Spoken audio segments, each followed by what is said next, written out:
그 줄었던 종양 크기가 다시. 안녕하세요. 고니팍 고니입니다. 잘 지내고 계시나요? 제가 이번에 검사 결과가 나와서 병원에 다녀왔어요. 안녕하세요. 오늘 병원에 검사 결과 들으러 왔습니다. 지금 사기 치료 받으면서는 3개월마다 정기 검진이 있어요. 그래서 체열하고 흉부 CT, 복부 CT 찍었었거든요. 네, 잘 다녀왔습니다. 일단 제 병기를 간략하게 말씀을 드리자면 작년에 처음 유방암 2기 진단을 받고 선항암 AC 3차 그리고 도세 1차 후에 부작용으로 응급수술을 하고 젤로다 약을 6개월 정도 복용을 했어요. 그리고 나서 첫 정기 검진에 간 전이가 발견돼서 지금은 유방암 4기 치료를 받고 있습니다.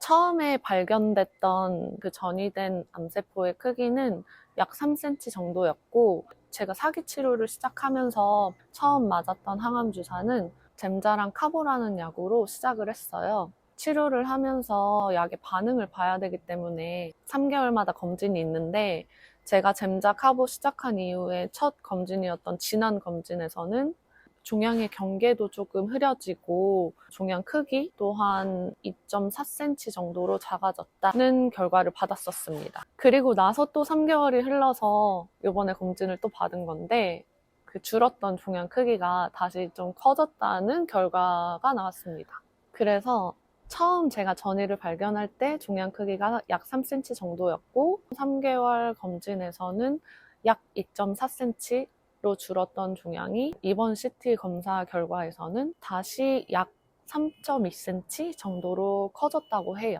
이게 젬자카보 약에 대한 내성이 너무 빨리 생긴 건지 애초에 종양이 줄어들었던 게 일시적인 반응인지는 모르겠으나 약을 바꿔야 되는 상황입니다. 사실 같은 사기 암 환자라고 해도 전이된 부위나 종양의 크기, 종양의 개수 등이 굉장히 다양하기 때문에 환자들마다 상황이 많이 다를 텐데 주변에서 가장 많이 받았던 질문 중에 하나가 수술은 안 해? 라는 질문이었는데 사기암이라는 것은 일단 원발암에서 혈액을 타고 이동해서 다른 장기에 전이된 상황이잖아요. 그래서 보편적으로 사기암 환자한테는 전신치료인 항암치료가 우선인 거고 국소치료인 수술은 굉장히 교수님들이 신중하게 결정하신다고 하더라고요. 그래서 저 같은 경우에도 원래 최소 6개월 정도는 항암치료 결과를 보고 수술을 고려해 볼 수 있다라고 말씀을 하셨는데 지난번에 검사 결과에서 분명히 크기는 많이 중요하지 않다. 병변이 전체적으로 관리가 되고 있다는 것이 중요하다라고 말씀을 하셨었는데 그래도 머리로는 그 생각을 하면서도 젬자 카보가 열일해주는구나. 그대로 종양이 잘 컨트롤돼서 올 겨울쯤에는 수술을 할 수 있겠지라고 기대를 저도 모르게 정말 많이 했나 봐요. 그만큼 멘탈 회복하는데 다른 때보다는 조금 시간이 걸렸는데 저 스스로도 다시 한번 생각을 한 게 사기암 치료를 장거리 마라톤이라고 하잖아요. 사기암 환자로서는 조금 더 남다른 마음가짐이 필요하구나를 느꼈습니다. 어떻게 보면 다른 기수랑 사기암이 가장 다른 부분 중에 하나는 일단 치료가 기약이 없다는 데 있는데 그게 환자 당사자한테도 정신적으로 가장 힘든 부분이기도 하거든요.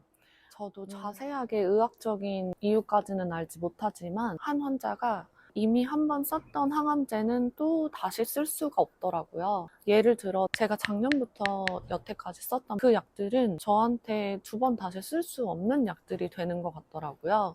물론 지금은 암을 치료할 수 있는 항암 치료제들이 다양하게 많이 있다지만 그래도 이 세상에 존재하는 치료제의 개수에는 한계가 있고 맞는 치료제를 찾아서 치료가 되는 게 가장 베스트일 텐데 더군다나 저는 유방암 3중 음성 타입이라는 건데 유방암에는 호르몬 양성, 허투 양성, 3중 양성, 3중 음성이 있는데 에스트로겐이나 프로게스테론, 호르몬 수용체가 암세포 유전자 결합의 요인이다 하면 호르몬 양성, 허투라는 수용체가 유전자 변이에 의해서 과발현이 된다는 경우는 허투 양성, 그리고 이 에스트로겐, 프로게스테론, 허투 모두 양성인 케이스가 3중 양성이고, 이 중에 그 무엇도 원인을 찾을 수 없는 경우가 3중 음성입니다.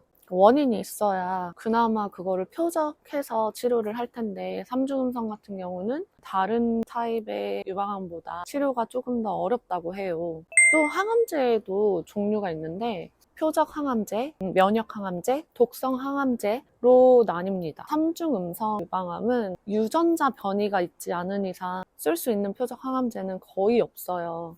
제가 지난 영상에서 말씀드렸듯이 저는 브라카 유전자 검사에서도 음성이 나왔었고, 그 외에 NGS 유전자 검사라고 조금 더 다양한 구체적인 유전자 검사가 있어요. 그거는 검사 비용도 조금 비싼 편인데 사기 전이가 되자마자 교수님 권유로 그 유전자 검사도 했었는데 검사 결과 딱히 유전자 변이가 없다고 하더라고요. 그래서 저는 쓸 수 있는 표적 항암제는 없고, 현재 3중 음성 유방암에 쓸 수 있는 면역 항암제는 티센트릭이랑 키트루다라는 항암제가 있어요. 이 약들은 효과가 있을지 쓰기 전에 미리 PDL, PD1 검사를 하고 약을 쓸 수가 있더라고요. 사기 전이 되고 처음으로 항암 치료제를 결정을 할 때 제가 참여할 수 있는 임상 실험이 있었는데, 그때 임상이 3가지 약의 조합이었는데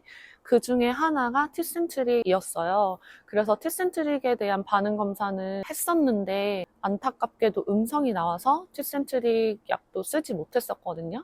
이번에 또 약을 바꿔야 하니까 교수님께서 키트루다 반응 검사를 해보자 하셔서 제가 작년에 수술하면서 떼어놓은 조직으로 병리 검사를 해서 결과를 보고 정말 감사하게도 양성이 나온다면 키트루다랑 아브락산 독성 항암제를 같이 섞어서 치료를 계속 진행하게 될 것 같고, 이번에 키트루다도 반응이 음성이 나오면 다른 임상치료나 독성 항암제 중에 좀 고민을 해보셔야겠다고, 그래서 의도치 않게 반응 검사가 나오는데 시간이 필요해서 일주일 정도 휴약 시간을 더 갖게 됐습니다.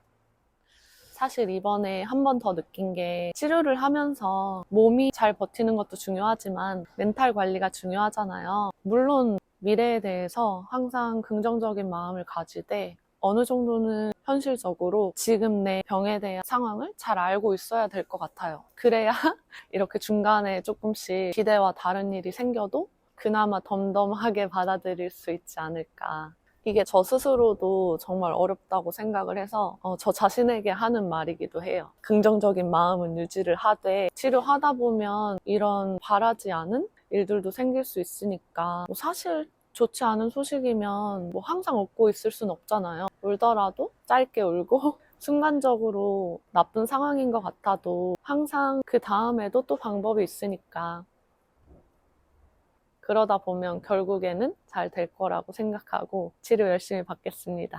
저 스스로도, 제 가족들도, 주변에 사랑하는 모든 사람들도, 구독자분들도 같이 힘내요.